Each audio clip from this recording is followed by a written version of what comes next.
The current state of free speech in America feels like a sudden, paralyzing shock, much like a deer caught in the headlights, according to Nobel laureate Maria Ressa.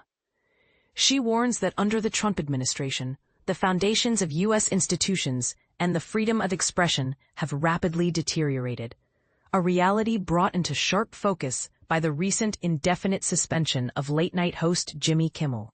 In a candid conversation with Jon Stewart on The Daily Show, a program known for its satirical take on news, Ressa, who authored How to Stand Up to a Dictator, expressed her surprise at how quickly Donald Trump managed to undermine key democratic institutions.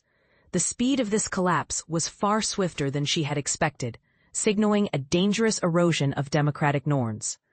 Ressa drew a striking parallel between the Trump era in the United States and the administration of Rodrigo Duterte in the Philippines, her homeland. She emphasized a crucial lesson: if citizens do not actively defend their rights, those rights can vanish, and once lost, reclaiming them becomes an uphill battle. This warning resonates deeply, especially for those who believe democracy is self-sustaining.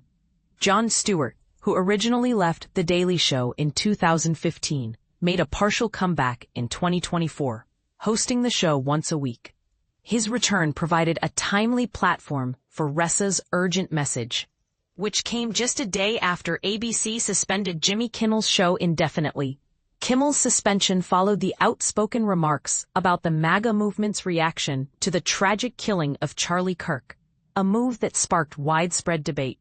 Before the suspension was announced, Kimmel, known for his long-standing criticism of Trump, faced pressure from the chair of the U.S. media regulator. This official appeared on a right-wing podcast and issued veiled threats that ABC affiliates could lose their broadcast licenses if they did not take action against Kimmel. This incident raises serious questions about media independence and government influence.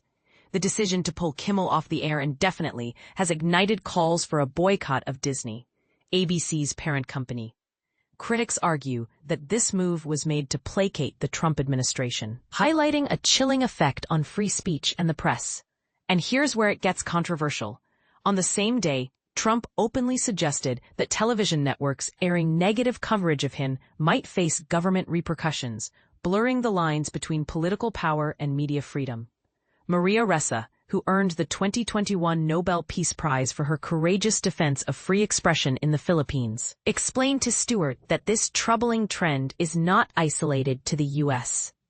Around the world, people are electing so-called illiberal leaders through democratic processes, often due to subtle and insidious manipulation of information. She described this as a corruption of the public information ecosystem, which undermines the very foundation of informed citizenship. Ressa also highlighted what she calls the dictator's playbook, pointing to the Trump administration's aggressive stance on alleged Venezuelan drug boats as reminiscent of Duterte's harsh and often brutal war on drugs in the Philippines. This comparison is provocative and invites debate.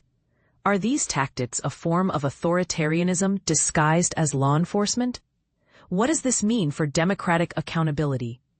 When Stewart asked what comes next in the face of these challenges, Ressa shared a simple yet powerful response drawn from her own experience as a journalist under Duterte's regime.